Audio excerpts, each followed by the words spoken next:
¿Qué tal? Muy buenos días, compañeros. El día de hoy les vamos a hablar sobre la crisis del software, pero para esto tenemos que tener bien en cuenta el concepto. ¿Qué fue la crisis del software? Ese término describe un problema que surgió cuando los proyectos de software empezaron a ser demasiado costosos, se retrasaban constantemente y además los programas que se entregaban eran poco confiables y difíciles de mantener. Origen histórico. La crisis se identificó en la década de 1960 durante la conferencia de la OTAN en 1968 y 1969. En estas reuniones, expertos internacionales reconocieron que el software no estaba cumpliendo ni con los tiempos de entrega ni con los presupuestos establecidos. Entre los participantes hubo figuras muy importantes.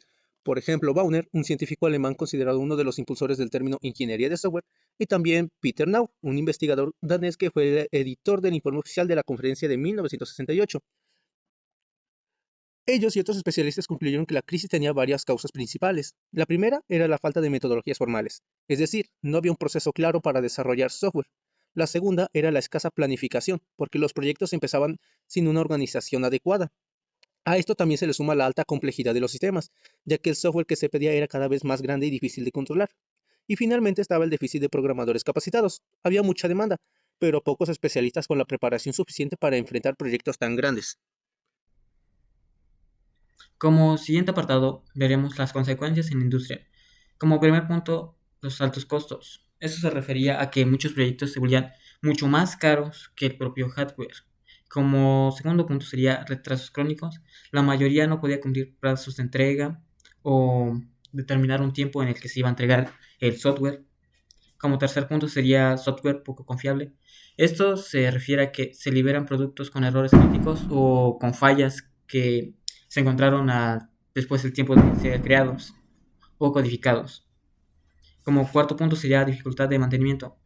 Esto se refiere más a que el código era imposible de corregir o mejorar, ya que la estructura de el código era o la estructura de codificación era diferente o era muy difícil de entender para corregir con más facilidad y ser automatizado. Como quinto punto sería nuevas metodologías. Nacieron modelos como la cascada, el espiral ágil y la disciplina en ingeniería de software. Eso para ayudar a hacer un software más automatizado y confiable. Como sexto punto sería mejora en herramientas. Se impulsó la creación de lenguajes de alto nivel, sistemas de control de versiones y pruebas automatizadas y métricas de calidad. Como siguiente apartado son los ejemplos de proyectos fallidos. El primer proyecto es el OS 360 de IBM de 1960. Este buscaba crear un sistema operativo para toda su línea de mainframes, pero se retrasó muchos años y tuvo costos de millones más de lo previsto, y fue llamado un clásico, nombrado el mes mítico del hombre de Frameworks.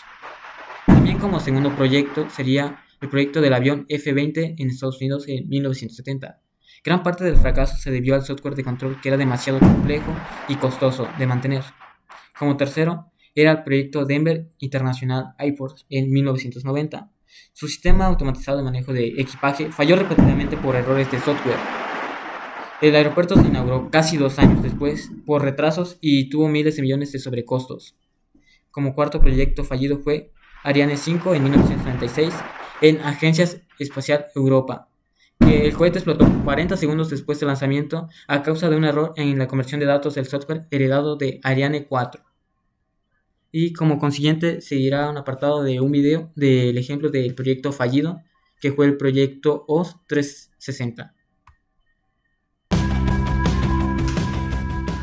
7 de abril de 1964, en Estados Unidos, la empresa IBM presenta el primer modelo de su serie 360. El IBM S/360 fue el primer ordenador en usar microprogramación, y creó el concepto de arquitectura de familia. La familia del 360 consistió en 6 ordenadores que podían hacer uso del mismo software y los mismos periféricos. El sistema también hizo popular la computación remota, con terminales conectados a un servidor, por medio de una línea telefónica. Asimismo, es célebre por contar con el primer procesador en implementar el algoritmo de Tomasulo en su unidad de punto flotante. El IBM 360 es uno de los primeros ordenadores comerciales que usó circuitos integrados, y podía realizar tanto análisis numéricos como administración o procesamiento de archivos. Se considera el 360 el punto de partida para la tercera generación de computadoras. Fue el primer computador en ser atacado con un virus en la historia de la informática, y ese primer virus que atacó a esta máquina IBM Serie 360, y reconocido como tal, fue el Creeper, creado en 1972. ¿Qué soluciones surgieron en la crisis del software? La ingeniería de software nació como respuesta directa a la crisis, donde se estableció como disciplina formal. Permitió producir programas más confiables, seguros y mantenibles. Metodologías estructuradas. Estas metodologías introdujeron procesos organizados como cascada para reducir el caos y asegurar que cada fase del proyecto estuviera bien definida antes de pasar a la siguiente. Solucionó problemas de falta de documentación y comunicación entre equipos. Ciclos de vida del desarrollo de software. Se establecieron modelos formales como cascada, espiral e iterativo para guiar el desarrollo paso a paso. Ayudó a mejorar la organización y control de los proyectos. Lenguajes de programación de alto nivel. Los lenguajes de alto nivel como Colab, Fortran, C en esa época facilitaron el desarrollo porque eran más comprensibles y productivos. Gestión de proyectos de software. Surgieron métodos de planificación como diagramas de Gantt, PERT y asignación de roles, y más adelante enfoques modernos como PMI y Scrum. Aseguramiento de la calidad del software.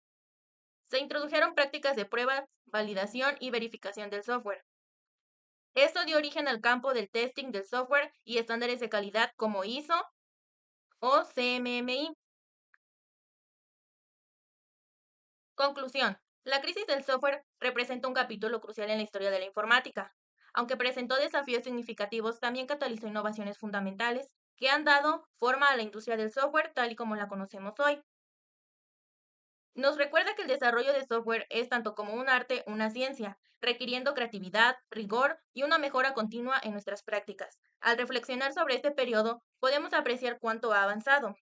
Gracias a este episodio, se consolidaron pilares como la ingeniería de software, las metodologías estructuradas, los ciclos de vida del desarrollo, la gestión de proyectos y el aseguramiento de calidad.